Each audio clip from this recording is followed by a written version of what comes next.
Just a quick note about today's video before we get into it. First, we are back with our weekly Markleman's Breakfast Club videos, starting with this one. It's a bit of an oddball, but we'll see you every Wednesday from here on out. Second, many of you submitted tobaccos that weren't included in Tobacco Advent because we wound up with more than we actually needed. And so thank you so much for your generosity. And if you did send a tobacco, just know that we have received it. We have not yet, of course, smoked it yet, and that's what we will smoke for the next 10 or more weeks of Markleman's Breakfast Club. And if you did submit a tobacco for Tobacco Advent, please just know that we will be sending out ornament and 3D printed ornament to you as well. So thank you again for your generosity, and enjoy today's video.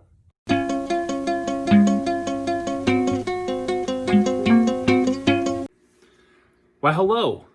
I want to take a couple minutes and show off the Cthulhu themed puzzle box that I made for my sister-in-law for Christmas. So if you didn't hear about it during this year's or last year's Markleman's Breakfast Club's Tobacco Advent, for Christmas, my wife's family, we do a gift exchange, a Secret Santa gift exchange, and every year somebody tends to up the difficulty of getting to the actual gift. And so there have been chains and padlocks involved in the past. There have been lockpick kits and just a whole number of different ways to make it very difficult to get to the gift on the inside. And this year, I really wanted to ramp it up. Was inspired by a number of escape rooms that Allison and I have done over the last few years, and wanted to create a escape room in a box that was going to just give a fun puzzle experience with ultimately the gift being found within. And so I worked for about 2 months concepting and figuring out a whole lot of new things for this. It was a great excuse and opportunity for me to learn a number of new skills, including Arduino, small electronics, coding. I did spend a lot of time doing augmented reality. I did some 3D CAD design, very simple stuff, but a lot of really just projects that I have wanted to learn, some new skills that I've wanted to learn, all kind of bundled into one fun Christmas gift project. And so I want to show just the aftermath of how it turned out. A lot of the things were kind of destroyed in the process, but just walk you through because I think you might find it interesting. So this is the Cthulhu puzzle box. Oh wait, sorry, let me turn the sound on. This is the Cthulhu puzzle box. You can see up top we've got LEDs. The LEDs on top act as a timer. There are LEDs around the side, and there is a laser etched top to this. Now, a coworker of mine was instrumental in helping me with this project. He is my resident Arduino and 3D printing and laser etching expert.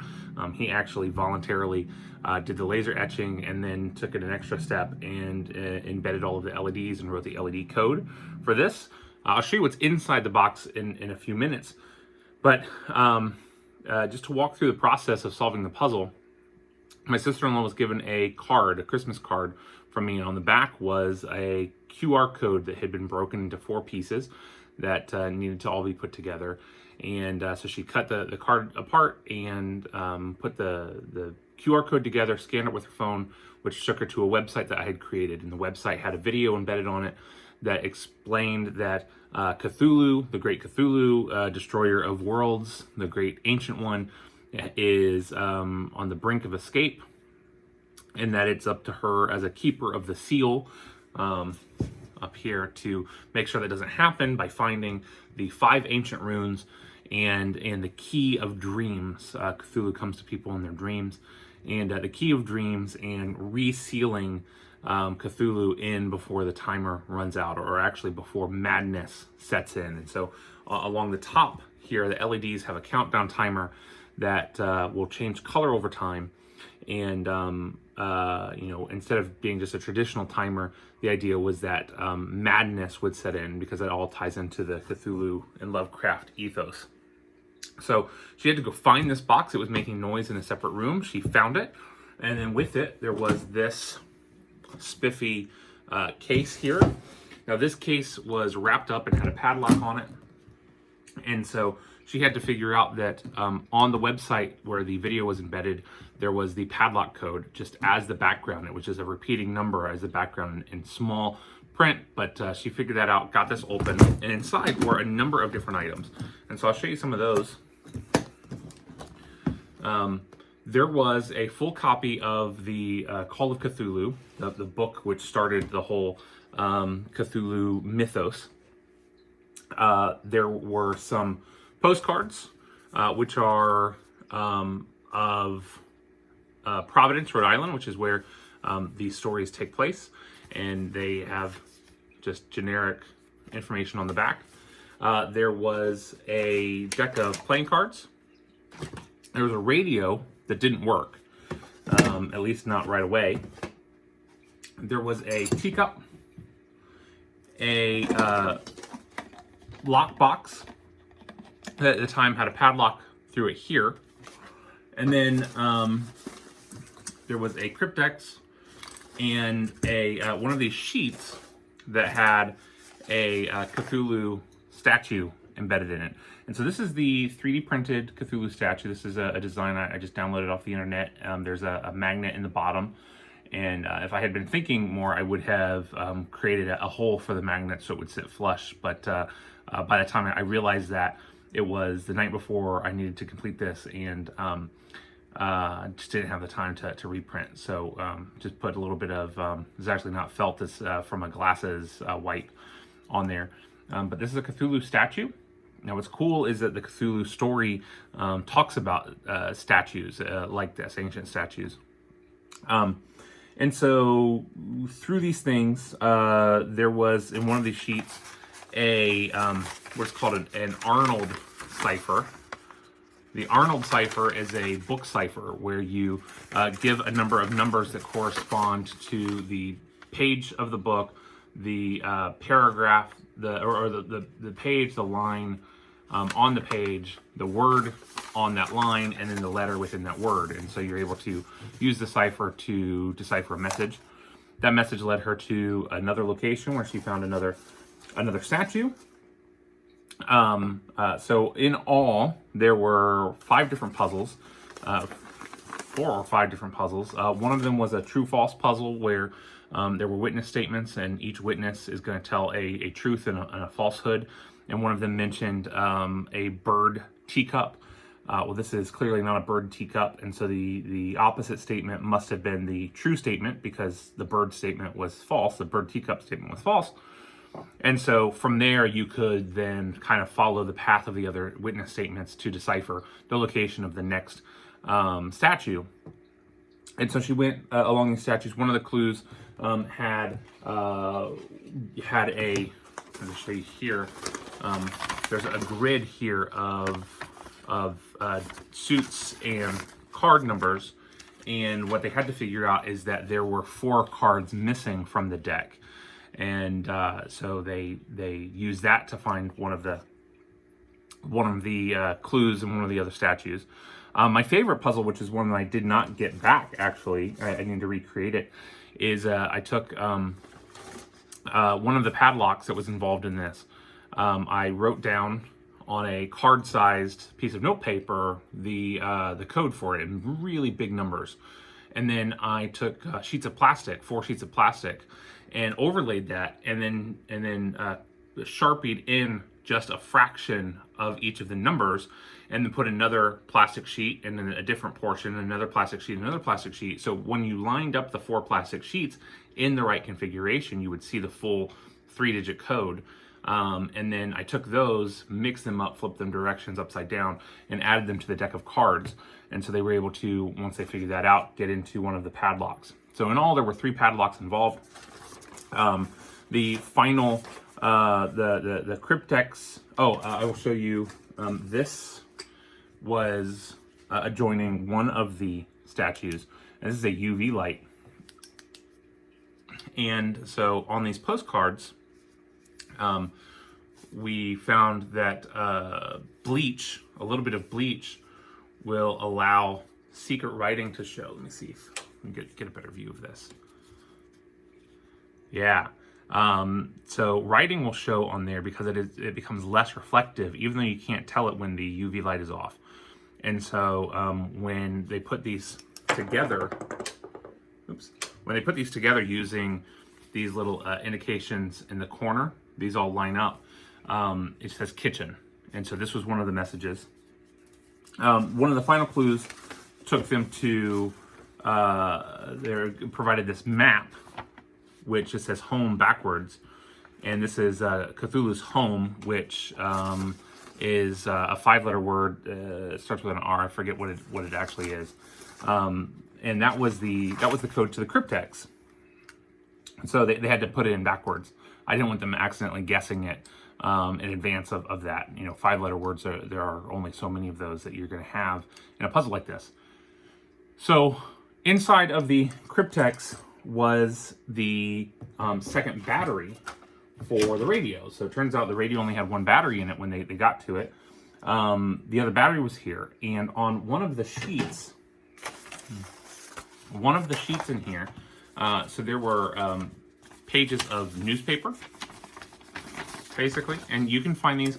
So many of these items came from a Cthulhu fan website where they have reproduction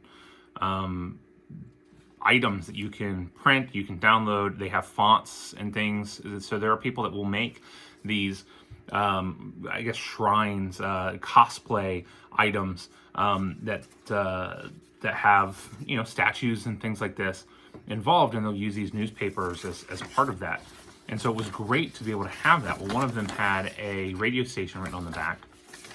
And so when they got the radio set up and dialed into the radio station, what they discovered is, and what they didn't know, is that in the room next door, I had an FM transmitter set up that was transmitting and blasting out a song. It was a basically 10-minute loop.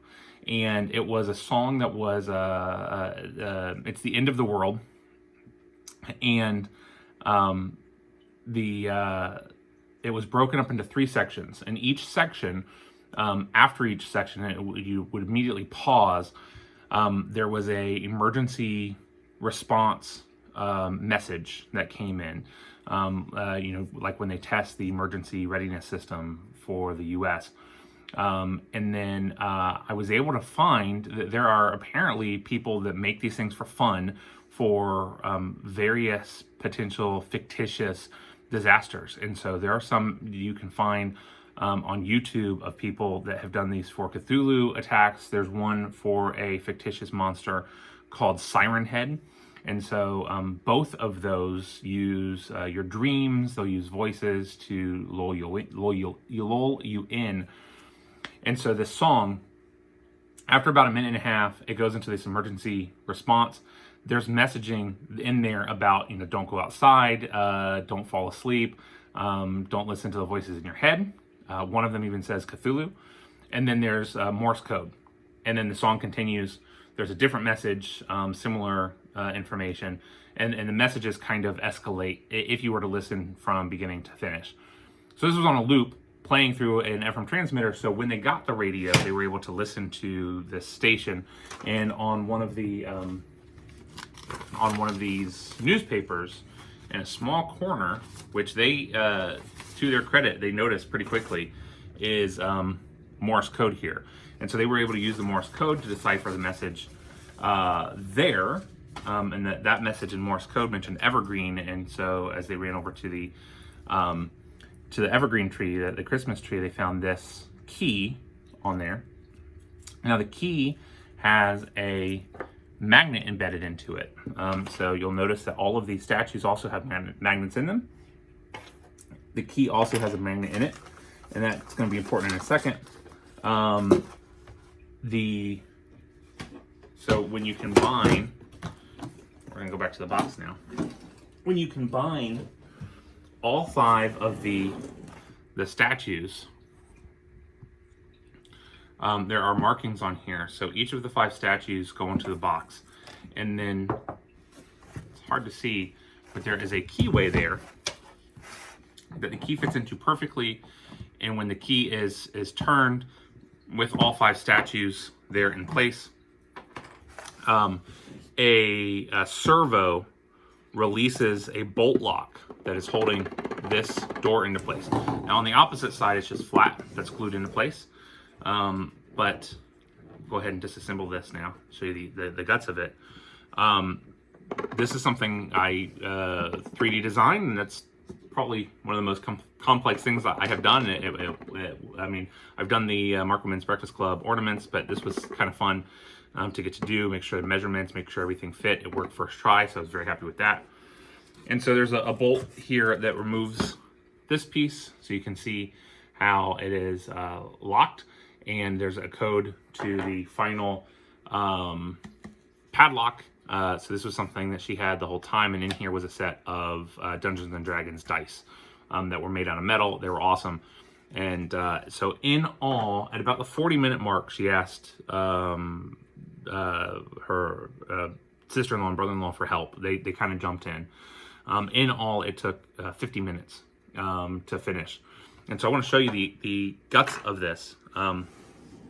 So in here is a hybrid of really complex and really simple systems. So for instance, in this box is just a Bluetooth speaker. It allowed me to have the Cthulhu sounds running through my iPad. I was able to adjust the sound as needed. The LED strip around the outside is simply just a 6-foot, $5 USB LED strip from Walmart that is plugged in to a USB battery pack here. The other thing that is plugged into this USB battery pack is one of 2 Arduinos in this system. So the LEDs on top require 12 volts. And so my coworker who helped with this, he has a battery pack that he was generous enough to let me use. And so I'm gonna go ahead and unplug these. So this battery pack here, a LiPo pack, was powering the top LEDs. Now, initially, the goal was to integrate the whole thing into a system. I wanted when the magnets to be placed down for the LEDs to flash, for the LEDs and the magnets and the locking mechanism to all be integrated. I had trouble getting the code to work together, and so I was fortunate enough to already have 2 sets of I had two or multiple Arduino. This is the first time I'd ever used it. I bought several in October and was grateful to have them because it allowed me to go ahead and just simplify the code, simplify the way that all this stuff was working together, and run 2 separate programs on 2 separate pieces of code. And so on here is all of the sensors up top are Hall effect sensors. These are simple magnetic sensors, and these are cheap ones. So all they're looking for is they only read negative on the magnet. And so if there's there's a southward force on here, it will read that has happened. And so in the code, it's looking for all 6 sensors. So there are 5 sensors around the star, and there is also a sensor here at the key. And this is a 3D printed housing that allows the key to set into it. So again, I showed you that the key itself has a small neodymium magnet embedded in it. And this allows for the key to just slide in and rotate. But in that rotation, it comes into contact with the Hall effect sensor here. And so that's all that is doing. But it requires the key to be here and all other sensors to be above these, all other magnets to be above these sensors. So instead of worrying about soldering, and I thought, when I started this project, I was gonna have to solder everything and do all of this, I was able to just leave it all on the breadboard and just set the breadboard gingerly into the box, and it worked perfectly fine. And so here is the breadboard for the sensors. Here is the breadboard and all the wiring for the LEDs up top. And I'll also show you here, let's see, get some clearance on this.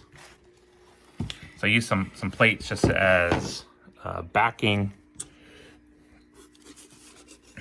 So this is the bolt lock mechanism. This is 3D printed. This was a design I found on Thingiverse. And so that slides into the lock here on the handle, the door. And then down below is the servo that is connected to the Arduino, and this is just wire looped around. And so before doing the puzzle, I would set this up here, and when all 6 magnets and sensors are sufficiently triggered, the servo will rotate 90 degrees, pulling the locking mechanism down and allowing the drawer to open. So in all, this was an incredibly fun project. As I kept telling my wife, this time and money investment, this was all for me. This wasn't really part of the gift. You know, the gift has a $30 limit, and I spent more than double that on parts. And certainly, I think between my wife who helped, my coworker, and myself, we probably put close to 200 man hours into what is effectively very expensive and very time-consuming wrapping paper. And so I like the duality there. That ultimately, though, her final gift was housed in a Duke's mayonnaise jar. So all that work could have really just boiled down to this with a padlock, and it would have been just as frustrating, I think. But she really enjoyed the journey of it. I certainly did as well. I look forward to other projects with Arduino and 3D printing and CAD work, and it really has just kind of ignited a fire for getting a new project that I can tackle and learn more about this stuff, because it's really, really cool stuff. So my advice to you, if you have watched this far, if you have any interest in these types of skills or any other skills, really, I think one thing I've taken away from this is the best way to learn is just trial by fire, a crash course. Pick a project, figure out something that's going to keep you going through the frustrating and challenging times, and that'll push you through. This was not ultimately, this was in many ways different than what I initially planned. There were a lot of sacrifices that needed to be made in terms of just getting it done in time. I was up from 8 p.m. till 12:30 p.m. the following day, that this had to be done because it just ran short on time, and worked all through the night. I,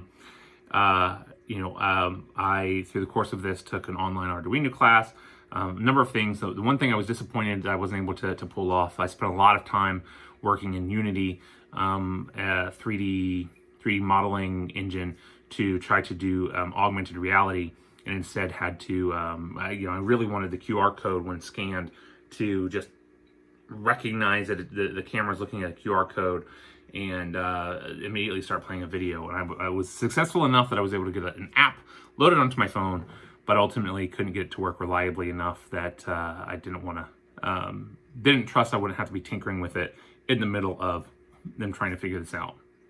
So thankfully that was not the case for any of this. It was a super fun project. And let me know what you think. And if you have any questions about any parts of this, be happy to answer that. Thank you for watching this far, and look forward to seeing your faces on the next Marco Men's Breakfast Club.